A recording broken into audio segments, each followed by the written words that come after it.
Hello Google, my name is Ashutosh Kumbhar and I am pursuing my bachelor's in computer engineering at PS Modern College. I am a blockchain enthusiast and have hands-on experience in frameworks like Flutter and Django.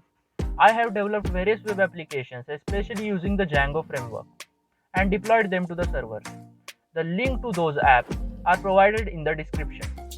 Along with that, I have developed very interesting applications in Flutter. One of them is a real-time cryptocurrency price tracker app. Having DSC in our college will provide a great platform for enthusiastic students to impart and showcase their skills. Google's contribution to increasing productivity in the life of students as well as teachers is remarkable.